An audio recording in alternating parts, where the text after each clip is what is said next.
¿Cuál es el tema de hoy? La respuesta en la oración. Muchas veces en la vida nosotros oramos. Y oramos y muchas veces no recibimos respuesta en nuestras oraciones. Hay personas que tienen 1 año orando, 2 años orando y no es malo. Pero en el texto bíblico que acabamos de leer, Dios nos enseña cómo debemos de orar. Dios nos enseña la clase de oración y los puntos por los cuales nosotros debemos de orar.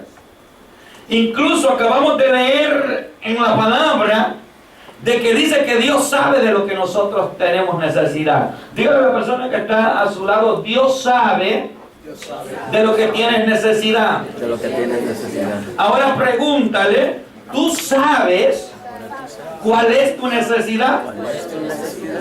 Santa. Vuelve a preguntar, ¿estás seguro que tú sabes de qué tienes necesidad? ¿Qué tienes necesidad?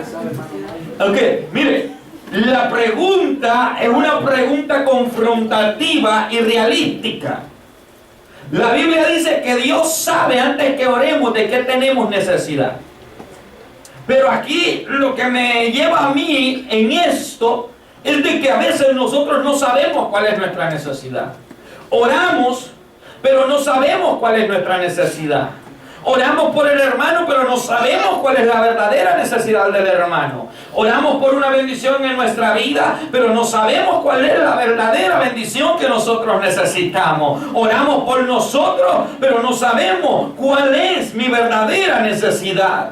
Yo llegué a entender este programa de la oración dado en la palabra a través de que yo creía que mi necesidad realmente era de pan. Pero yo me di cuenta que pan había en la casa. Tal vez no había abundantemente para venir y tirarlo, pero no me hacía falta el pan. Yo pensaba que mi necesidad era de un carro nuevo del año, pero me di cuenta que en el parqueo de mi casa habían 2 carros. Y el día que los 2 carros se me arruinaron, me di cuenta que Dios le habló a un pastor y me regaló un carro. Ese carro, la falta de carro era necesidad cuando no tenía ninguno de los 2. Pero Dios sabía y me dio. Pero me di cuenta que no era necesidad grande venir y tener un carro del año. Amén. Tremendo, ¿no? Dios sabe de lo que yo tengo necesidad. Ahora cuando pidamos, dice la palabra, no seamos como los gentiles, que por su palabrerío y por la repetición de palabras pensarán que serán escuchados. Nosotros debemos de conocer nuestra oración. Nosotros debemos de conocer nuestras peticiones. Nuestras peticiones deben de ser presentadas a Dios, pero con conocimiento. Ya, ¿verdad? ¿Cuál es tu necesidad? ¿Cuál es tu necesidad? ¿Sí? ¿Cuál es tu necesidad? Tu necesidad no es tener una nueva esposa ni un nuevo esposo. Aleluya. Tu necesidad es de que Dios cambie al que tienes y a la que tienes. Aleluya. Tu necesidad no es que Dios te dé nuevos hijos, no. Tu necesidad es de que Dios trabaje con lo que ya tienes. Aleluya. Tu necesidad no es que Dios ponga más dinero en la cuenta, sino que tu necesidad es de que tú sepas cómo vas a distribuir lo que tienes ahora. Tu necesidad no es que necesitas más tiempo para hacer cosas, sino que tu necesidad es cómo yo voy a distribuir el tiempo que ahora me queda para ministrarlo, para mi familia, para Dios y para el trabajo y para todas las cosas que yo tengo que hacer. Mi necesidad es saber qué voy a hacer con lo que yo tengo. Es tremendo, ¿no? Conocer cuál es mi necesidad. Y mira lo que dice la palabra. Respuestas en la oración es el tema de hoy, ¿verdad? Muchas veces nuestras oraciones no reciben respuesta porque no sabemos pedir. Y cuando pedimos, pedimos mal. Pedimos para gastar. Mire, hay un texto que dice, cuando vosotros pedís, muchas veces pedís mal, porque pedís para gastar en nuestros deleites. Cuando yo me enfoco a esta palabra, revelado por el Espíritu Santo, dice gastar en los deleites, está hablando que el interés de la persona es tener más dinero para gastarlo en lo que le corresponde. ¿Sí?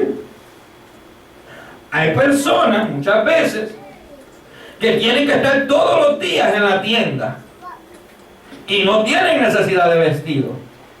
Hay personas que tienen que todas las semanas comprarse un par de zapatos nuevos y todavía están buenos los que compró el año pasado. Hay personas que muchas veces no tienen necesidad y vienen e invierten en algo innecesario, y cuando vienen a buscar para lo necesario ya no hay. ¿Por qué? Porque se lo gastaron en lo innecesario. Y entonces pedimos bendición a Dios para gastar en nuestro deleite. Nos deleitamos andar en la tienda, nos deleitamos andar de restaurante en restaurante, nos deleitamos viniendo y agarramos un poquito en andar comprando carros nuevos, ollas nuevas y todo nuevo, y nos deleitamos y pedimos a Dios para gastar en nuestros propios deleites. Y pedimos repetitivamente como los gentiles, mas Dios nos enseña el estilo de la oración. Nos enseña que aprendamos a pedir. Aleluya. Y aquí hay liberación. ¿No? Sí, yo conocí a una hermana muy querida y me dice un día, Pastor Salvador, me dice, yo quiero que ore por mí. ¿Por qué? Porque tengo una manía, dice, de que todos los fines de semana nomás agarro mi cheque, yo no puedo llegar a la casa si yo no me compro algo. Y yo ya tengo que gastarme mínimo $100. Y esto me está trayendo problemas en mi familia. Es tremendo, ¿no? Yo sé que aquí no hay de esos hermanos, pero le estoy contando una historia. Pero da el paso que seamos nosotros una de esas personas de que nomás miramos que tenemos un poquito y ese poquito ya lo queremos gastar. Y por eso muchas veces nuestras bendiciones se echan como en costal roto. Hacemos todo lo necesario, pero la falta de conocimiento en cuanto a gastar, la falta de conocimiento en cuanto le estamos pidiendo a Dios y no sabemos qué vamos a hacer con lo que le pedimos a Dios. Es tremendo. Y ahí es donde entramos en desobediencia. Ahí es donde la palabra se aplica. Ahí es donde el cielo está lleno de oraciones. Ahí es donde hay oraciones acomodadas. Ahí es donde Jesucristo se acercó a ese montón y a esa montaña de oraciones, donde decía que la gente pedían para gastar en sus deleites. Y les dice, están pidiendo mal, porque cuando piden para gastar en sus deleites. Jesús le estaba diciendo, no pidan para gastar en deleite, pidan para otra cosa.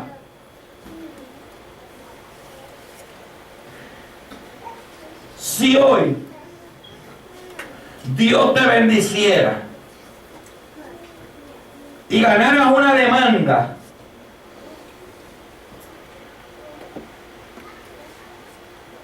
de $25,000, ¿qué es lo primero que vas a hacer? Piensa, ¿qué es lo primero que vas a hacer? Primero, me voy al restaurante con la familia, good. Después, cambio mis muebles nuevos. Después, cuando vienes a acordar, todo eso deleita el alma, deleita la carne y ya no tienes nada. Recibiste bendición, pero la bendición se transformó en algo negativo.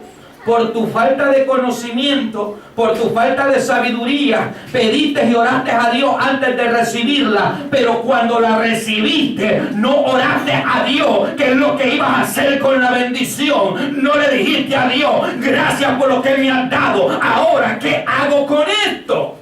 Aleluya. Y en un mes te das cuenta que gastaste en tu deleite y que pasaron 2 meses y ahora tienes necesidad otra vez.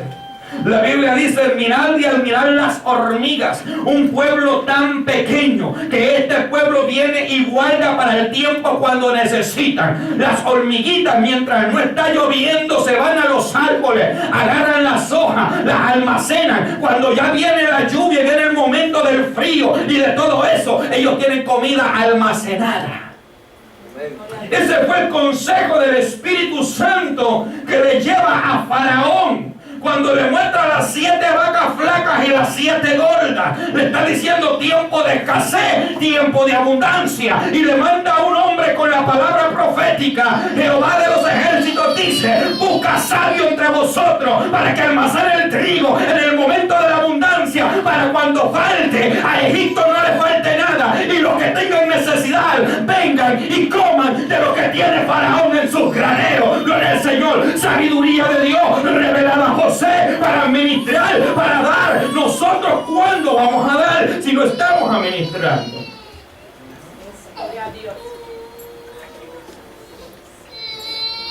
Y viene el pobre y toca la puerta, ¿y cómo le vamos a dar si ya no tenemos? Miren lo que dice. Dice, ¿está conmigo? No hagáis pues semejante a ellos, que vuestro Padre sabe de qué cosas tenéis necesidad. ¿Sí? Sabe de qué cosas tenéis necesidad antes que vosotros le pidáis.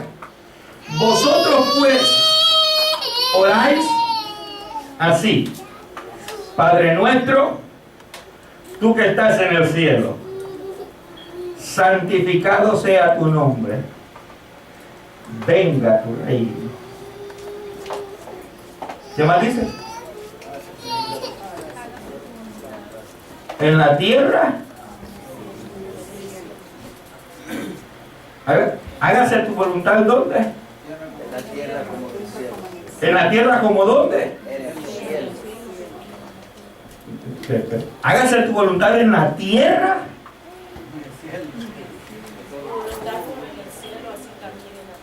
Ajá. La voluntad de Dios en el cielo, ¿cómo es? Y los ángeles caminan bajo la voluntad de Dios. Y cuando Dios le diga haga eso, lo hacen. Cuando Dios le dice lleve un mensaje, lo llevan. Cuando Dios le dice hay que interceder, hay que venir y ir a defender al pastor Salvador porque viene un ataque terrible, ellos vienen y descienden y empiezan. Cuando ahora viene y dice hay ayuda en la iglesia, ministerio internacional de refugio, palabra de y hay obediencia. En el cielo hay obediencia. En el cielo se hace lo que dicen los otros ángeles, lo que dice Dios. En el cielo hay diferentes dioses. ¿Sabe cuál es el problema muchas veces de nosotros? Que no entendemos cuál es la voluntad del Padre. Y muchas veces en la iglesia todo el mundo quiere ser cacique y nadie quiere ser indio. ¿Sí? Todo el mundo quiere mandar y nadie quiere ser indio. ¿Sí? Todo el mundo cacique y nadie indio. En el cielo no. En el cielo la voluntad del Padre es perfecta. Lo que el Padre dice, la gente, ellos están esperando qué es lo que el Padre quiere que hagamos. Y la oración es: hágase tu voluntad en el cielo, pero que también se haga aquí en la tierra. Algunos de nosotros hemos conocido o nos hemos interesado cuál es la voluntad del Padre en el cielo. ¿Bajo qué voluntad se maneja en el cielo? Hemos entrado nosotros a querer ver los tesoros de la sabiduría. Es tremendo. Cuando dije, ¿cuál es la voluntad entonces del Padre allá en el cielo que quiere que se ejecute aquí en la tierra? Y la oración, miren la oración perfecta. La voluntad del Padre en la tierra. Y muchas veces nosotros oramos: Señor, hágase tu voluntad en el cielo, aquí también en la tierra. Pero ven acá, tú estás orando repetitivamente como los gentiles, como dice el texto bíblico, porque no entiende lo que te quiere decir ni entiende lo que estás diciendo. Esa es una repetición de palabras cuando no es administrado por ti. Pero cuando tú dices, Señor, yo quiero hacer la voluntad del cielo, ¿qué tengo que hacer para hacer la voluntad del cielo? No conozco esta voluntad. Entonces te vas a la palabra y Dios empieza a mostrarte la voluntad del Padre en el cielo. En el cielo había uno que se llamaba Luzbel o Lucero de la mañana. Se rebeló contra Dios. Dios vino y lo despojó desde el cielo. De manera que el profeta, cuando ve en uno de los versos, dice: oh querubín hermoso, tú que te paseabas en el cristolito, en el del topacio, yo te vi caer como rayo desde el cielo. Dios lo despojó. ¿Por qué? Porque había una sola voluntad en el cielo. En el cielo había obediencia. En el cielo todos querían hacer lo que Dios quiere que haga. Aquí en la tierra Dios quiere que haga lo que Él quiere que hagas. Si Dios te dio algo, es para que lo ejecutes. Porque viene del cielo para ser ejecutado a la tierra. Si Dios te dio amor, ejecute el amor. Y cuando mires a uno lleno de odio, tienes que hablarle y decirle lleno de odio: Cristo te quiere libertad. Lleno de amargura, Dios te va a liberar. Decirle: Dios no te hizo así. Conoces la palabra, cómo Dios te creó, cuál es el plan de Dios en tu vida. Hay gente que no sabe y se vive preguntando que si Dios es tan bueno, ¿por qué allá en África la gente se está muriendo de hambre y nadie tiene una respuesta para ello? Pero yo tengo una respuesta. La gente se está muriendo de hambre en África porque se ha apartado de Dios, porque se han vuelto para otros dioses. Y la palabra dice: si vosotros te apartáis de mí, yo me aparto de vosotros. Acercaos a mí y yo me acercaré a vosotros. Entonces, ¿qué quiere decir? África está viviendo y está padeciendo y padeciendo hambre por la falta de conocimiento. Dios no se va a rebelar contra su palabra. ¿Por qué? Dios es bueno. He aquí yo pongo el bien y el mal entre vosotros y vosotros decidís. Si África decide estar viniendo y consultando la macumba, estar consultando las 7 potencias, va a recibir lo que está sembrando. Pero si África se decide a buscar el rostro y la gloria de Dios, la gloria de Dios nos va a perseguir. ¿Por qué? Porque está establecido en la palabra. Ellos deciden entre la bendición y la maldición. ¿Sí? Y hay gente que no puede responder. Y si Dios es tan bueno, ¿por qué permite la guerra?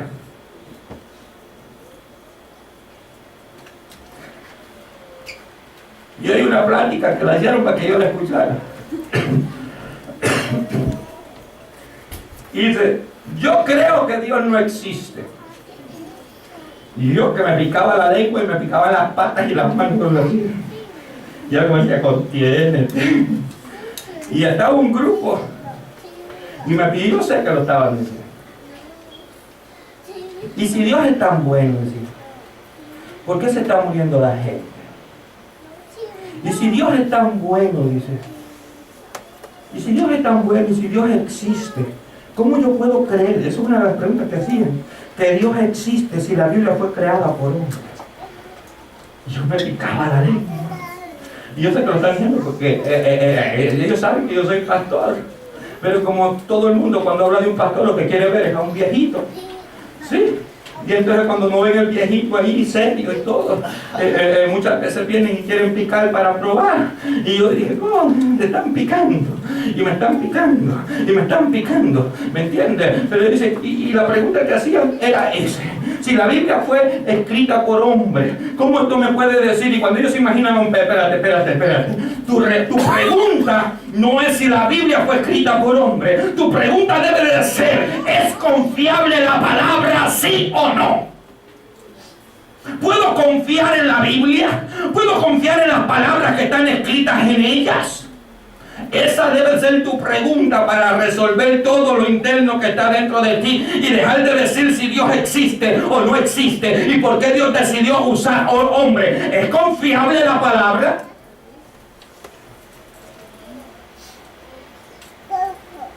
¿Puedo confiar en la palabra? Cuando tú encuentras una persona, espérate, tu pregunta es esta: ¿puedo confiar en la Biblia? Ahora, ¿qué le vas a responder? ¿Cómo le vas a probar a esa persona si puede confiar en la palabra? No, que la Biblia dice que Jesús hizo milagros. Correcto. ¿Es confiable la Biblia?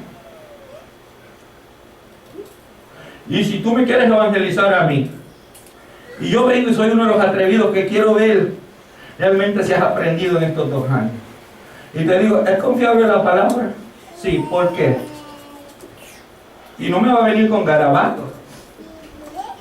Usted tiene que decirme, mira, la Biblia es confiable, porque la palabra dice, desde antes que estuviera este mundo, desde antes que descubrieran que la tierra era redonda, la Biblia había comprobado que la tierra era redonda. Desde antes que existieran los dinosaurios, la Biblia había comprobado que ya hubieron seres más grandes de esto. Desde antes que se dieran cuenta que en Sodoma y Gomorra había caído fuego, ya la Biblia lo había declarado. La Biblia es confiable y tú tienes todas las evidencias para decirle a la persona es confiable, porque antes que el hombre descubriera lo que había pasado, ya la Biblia lo estaba declarando.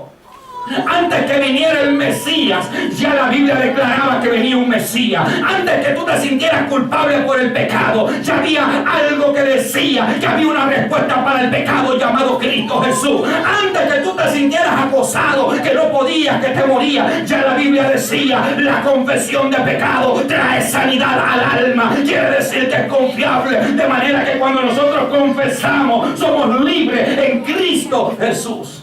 Gloria a Dios. Tercero fuerte.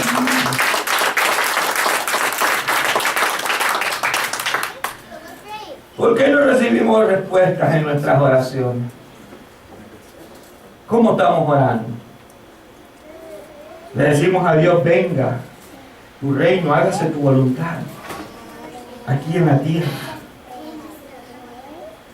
Y cuando tú dices, hágase tu voluntad en la tierra, tú te imaginas, globaliza todo el planeta, está bien.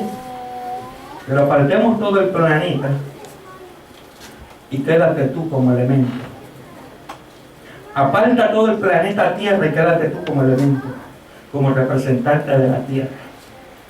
Porque tú eres parte de todos los elementos que tiene la Tierra. Estás formado de todos los elementos de la Tierra. Eres Tierra. Antes que los científicos se dieran cuenta de que el hombre, escuche, de que el hombre está formado de todos los elementos de la tierra, antes, por eso es que la Biblia es confiable. Antes de que estos sacaran miles de días, de años, de meses para estudiar de dónde procedían todos los elementos de la tierra y descubrirlos uno por uno, la Biblia decía en el libro de Génesis, y creó Dios al hombre e hizo un pichingo de barro y sopló sobre él aliento de vida. La Biblia estaba diciendo de que Dios había hecho al hombre del polvo de la tierra, y si el hombre estaba hecho del polvo de la tierra, obviamente tenía que tener todos los elementos de la tierra, y fue un ser viviente por el soplo de Dios. Los científicos miles de años después dijeron, el hombre está hecho por todos los elementos de la tierra, pero la Biblia ya lo había establecido, lo había palpado Dios en ese libro sagrado que te estaba dictando quién era el hombre y cómo había sido formado el hombre. Sí. Hasta ahora la gente empieza a decir, los científicos, es que hace tantos miles de años de allá, aquí dice que hubo un diluvio y la Biblia lo dice, papá.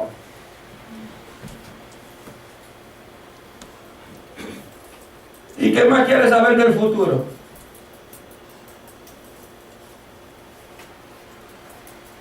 Si ya la Biblia está establecida,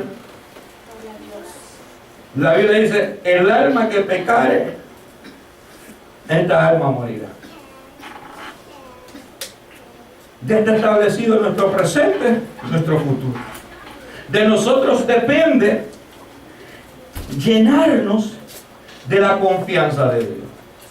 Antes de que viniera un científico y empezara a examinar el cuerpo humano y le diera la habitabilidad del cuerpo humano y lo que un hombre, un ser humano podría sobrevivir en la tierra y hasta cuándo podía retener su conocimiento y su entendimiento tal como debe de ser, ya la Biblia lo había descrito.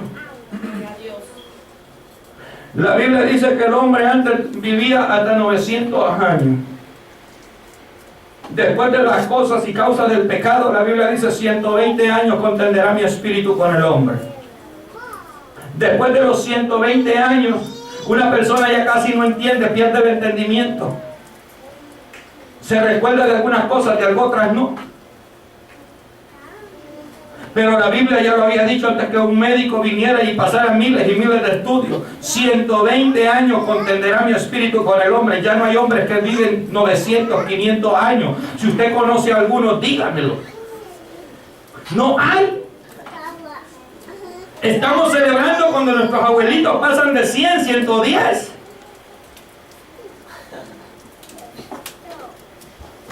Pero pastor, es que la Biblia es confiable y la Biblia me dice que yo no voy a pasar más de 120 años.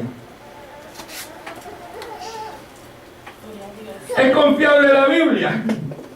Pregúntele a un ser humano, usted va a vivir 150, espérate. Hay un libro que habla de ti aquí. Y este libro dice que tú no vas a pasar a los 150 años. Y si hay alguno que tiene 125, es que capaz se rebajó 5. Pero la palabra es confiable. ¿Sí?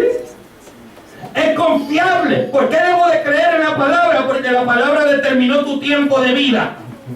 ¿Por qué es confiable la Biblia? ¿Por qué debo de venir y orar para recibir esta revelación de Dios a mi vida y a mi espíritu? Porque esto es lo que va a conservar el espíritu. La Biblia dice que el hombre está encerrado en un cuerpo carnal, pero sufre la primera muerte y viene la segunda muerte, gloria al Señor. Y aquellos que hayan creído en la confiabilidad de la palabra, estos vendrán y serán regenerados en Cristo Jesús. Estos recibirán cuerpos glorificados. Estos serán los que irán a las bodas con el Cordero. Estos serán los que serán apartados de aquel juicio terrible. ¿Es confiable la Biblia? Sí, es confiable.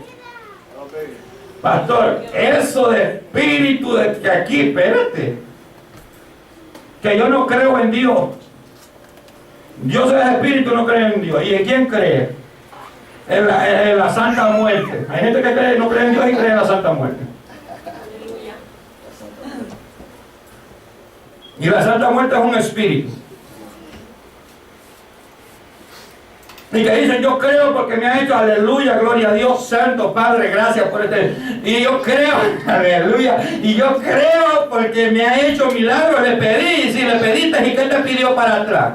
Te pidió que hicieras un conjuro para que entregaras a tu hermanito, a tu niño acá, pero nunca vino y te hizo algo de gratis, nunca vino y te hizo un favor. Después viviste en maldición tras maldición tras maldición, nunca tuviste un hogar estable. Eso es lo que te han ofrecido esos espíritus inmundos. Mas la palabra dice que Cristo te da una salvación gratuita y vida en abundancia. Quiere decir que el Cristo de la gloria es confiable. Quiere decir que a este Cristo Dios vino, descendió a las profundidades del infierno, le quitó la llave a la muerte. Aleluya. Y la muerte no lo pudo detener. Y hay gente confiando en la santa y la santifica. Y vienen y ponen un esqueleto cadavérico negro y lo veneran. Y dan sus oraciones y su tiempo. Y al Dios de la gloria no le dan ni oración, ni adoración, ni tiempo.